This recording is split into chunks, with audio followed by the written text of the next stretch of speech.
আসসালামু আলাইকুম এভরিওয়ান, কেমন আছেন? রসনা রকমারিতে স্বাগত জানাচ্ছি। আজকে একটি সুন্দর রেসিপি আপনাদের সাথে শেয়ার করব, খাসির মগজ রান্না। আর এটির জন্য আমি খাসির দুটি মগজ নিয়ে নিয়েছি। প্রথমে হাঁড়িতে আমি পানি এবং সামান্য পরিমাণ হলুদ মিক্স করে দিয়েছি। পানিটা গরম হয়ে গেলে এতে আমি মগজগুলো দিয়ে দেব। সেদ্ধ হওয়া পর্যন্ত আমি মগজগুলো চুলোতে রাখবো। এটা সেদ্ধ হতে 5 থেকে 7 মিনিটের মতো সময় লাগে। সেদ্ধ হয়ে যাওয়ার পর আমি পানি থেকে এটাকে তুলে আলাদা করে রাখবো। সেদ্ধ হয়ে গেছে, এখন আমি এটাকে তুলে নিচ্ছি বাটিতে। পানিটাকে আলাদা করে ফেলছি। খুব সুন্দরভাবে এটাকে সম্পূর্ণটা তুলে ফেলতে হবে।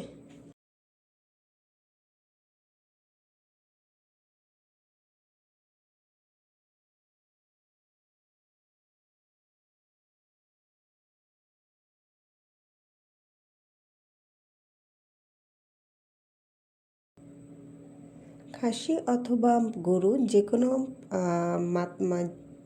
খাসি অথবা গরু যেটারই মগজ হোক না কেন, আপনারা কিন্তু সেম প্রসেসেই রান্নাটা কমপ্লিট করতে পারবেন। এখন একটি হাঁড়িতে আমি হাফ কাপ পরিমাণ তেল দিয়ে দিয়েছি, সয়াবিন তেল, সাথে হাফ কাপ পরিমাণ পেঁয়াজ কুচি দেব। পেঁয়াজ কুচিটা খুব ভালোভাবে নেড়ে নরম করে নেব। 1 থেকে 1.5 মিনিটের মতো এটাকে আমি চুলায় নিয়ে নাড়াচাড়া করে নেব। এরপরই আমি আদা বাটা এবং রসুন বাটা এতে দিয়ে দেব। আদা বাটা এবং রসুন বাটা আমি 1 টেবিল চামচ পরিমাণ করেই দিচ্ছি। খুব ভালোভাবে এটাকে মিক্স করে নিতে হবে।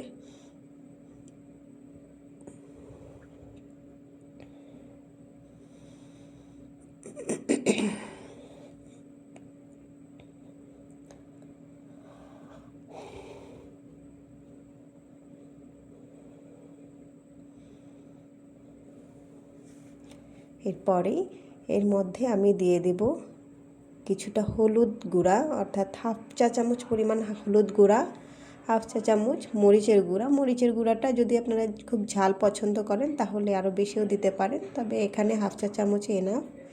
দিয়েছি ধনিয়ার গুঁড়া 1 চা চামচ এবং স্বাদ মতো লবণ। সবগুলো উপকরণ আমি খুব ভালোভাবে মিক্স করে নিচ্ছি। খুবই অসাধারণ খেতে এটি এবং খুবই পুষ্টিকর একটি রেসিপি।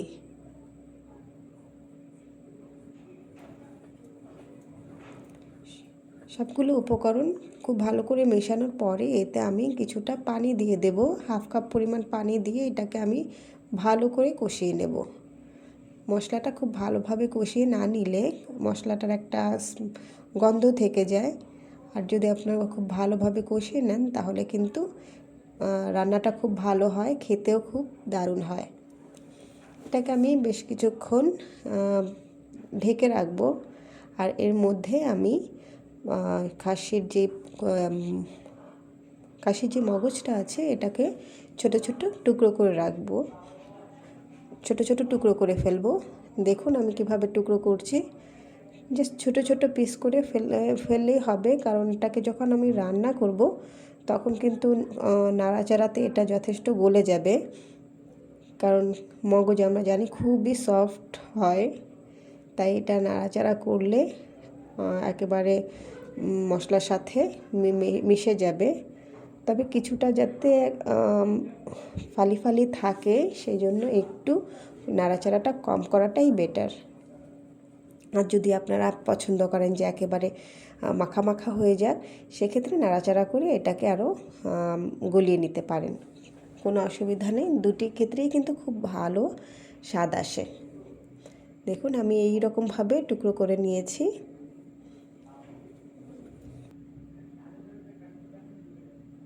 এখন আমি ঢাকনাটা তুলে দেখব, মশলাটা কিন্তু আমার প্রায় কষে গেছে। এবার আরও কিছুক্ষণ আমি নেড়ে নেব। একেবারে পানিটা আমি টানিয়ে ফেলবো। পানিটা একেবারে যখন শুকিয়ে যাবে এবং তেলটা যখন একেবারেই উপরেই চলে আসবে তখন আমি মগজগুলো মশলাতে দিয়ে দেব। দেখুন মশলাতে দিয়ে দিয়েছি মগজগুলো। এবার খুব সুন্দরভাবে এটাকে মিক্স করতে হবে, সুন্দরভাবে নেড়ে চেড়ে নেব আমি। এটাকে আপনারা চাইলে, আমি আগেও বলেছি, যদি চান যে একেবারে মগজটা নরম হয়ে যাক, অনেকে আমি জানি যে পছন্দ করেন যেটা একেবারে মিক্স হয়ে যাবে সেই রকমভাবে খেতে। আবার অনেকে আবার পছন্দ করেন একটু যেন এটা সাইজ অনুযায়ী গোটা গোটা থাকে সেভাবে খেতে পছন্দ করেন।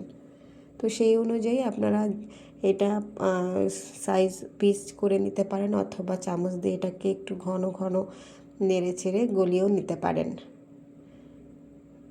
দেখুন মশলার সাথে খুব সুন্দরভাবে এটাকে আগে কষিয়ে নিতে হবে, এরপরে আমি এটাতে পানি দিয়ে দেব।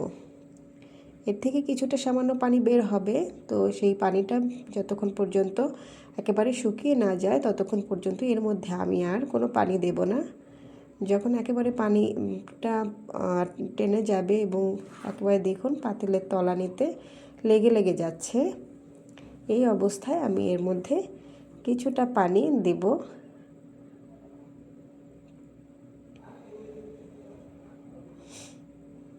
খুব ভালো করে এটাকে আমি মিশিয়ে নিচ্ছি।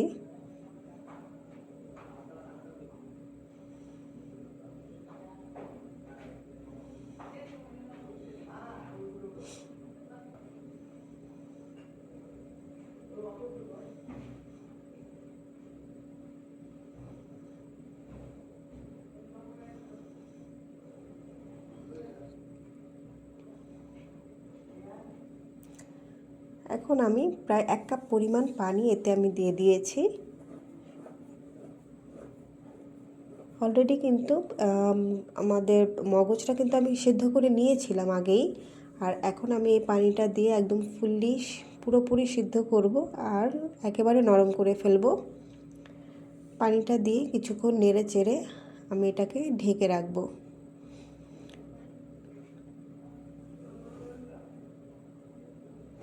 এই সময় আঁচটা মিডিয়াম দিয়ে রাখবো।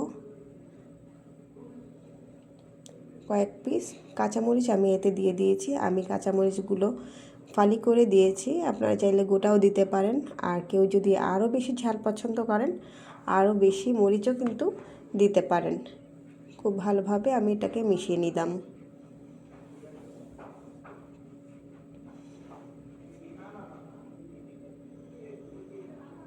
এখন এটাকে আমি ঢেকে দিয়েছি।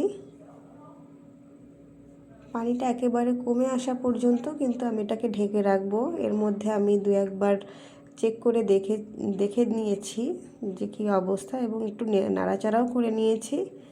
দেখুন পানিটা অনেকটা শুকিয়ে এসেছে এবং তেলটা উপরে চলে আসছে। আমি এটাকে একদম পুরা টানিয়ে ফেলবো, পানিটা একেবারেই থাকবে না।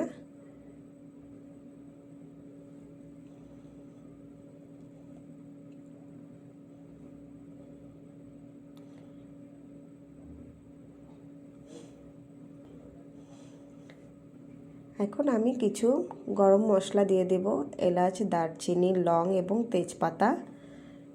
এটা আপনারা চাইলে প্রথমেও ব্যবহার করতে পারেন। আমি প্রায় শেষের দিকে এটা দিয়ে দিয়েছি, কারণ নয়তো স্মেলটা খুব বেশি চলে আসে। তবে আপনারা চাইলে দিয়ে দিতে পারেন এবং রান্নার শেষে কিন্তু এগুলোকে তুলে ফেলবেন যদি পারেন। যথাসম্ভব তাড়াতাড়ি এটা তুলে ফেলতে হবে, কারণ মগজটা খুব সফট, এটা ঘ্রাণটা কিন্তু খুব দ্রুত ক্যাপচার করে ফেলে। তাই মশলার স্মেলটা যেন খুব বেশি ছড়িয়ে না পড়ে, তাই আমি শেষের দিকে মশলাটা দিয়েছি। এবার মশলাগুলোর সাথে আমি আরও কিছুটা পানি দিয়ে দিয়েছি। পানিটা দেওয়ার পরে আমি কিন্তু এখানে একটা মশলা দেখুন দিচ্ছি এর মধ্যে। এই মশলাটা আমি বেশ কিছু মশলা দিয়ে তৈরি করে তারপর রেখেছি। এর মধ্যে অনেকগুলো মশলা আছে, এলাচ, দারচিনি, লং এবং 5 ফোড়ন, আরও অনেকগুলো মশলার কম্বিনেশনে এটা তৈরি। আর এটার মশলাটা কিভাবে তৈরি করবেন এটাও আমি ডেসক্রিপশন বক্সে দিয়ে দিব। আপনারা চাইলে এটা একটা তৈরি করে নিতে পারেন মশলাটা। এই মশলাটা দিলে খুব ভালো একটা স্মেল আসে এবং খেতেও কিন্তু অসাধারণ লাগে। দেখুন একেবারে পানিটা টেনে গেছে এবং তেলটা উপরে উঠে এসেছে, যার কারণে দেখতে কিন্তু খুবই সুন্দর দেখাচ্ছে এবং খেতেও কিন্তু চমৎকার হয়েছে। আর এই মশলাটার জন্য স্মেলটা কিন্তু দারুণভাবে এসেছে আর স্বাদও দ্বিগুণ বেড়ে গেছে। রান্না কমপ্লিট হয়ে গেছে, দেখুন পরিবেশন করে আমি দেখাচ্ছি কতটা সুন্দর হয়েছে, কতটা জুসি হয়েছে। ওয়াও, খুবই সুন্দর, অসাধারণ দেখতে। এবং এটা দিয়ে কিন্তু ভাত খেতে অথবা খিচুড়ি অসাধারণ লাগবে, খুবই মজাদার। এটা দিয়ে কিন্তু আপনার পরোটাও চাইলে খেতে পারেন, খুবই মজা লাগে, সুস্বাদু লাগে। দেখুন, ধন্যবাদ সকলকে। আসসালামু আলাইকুম।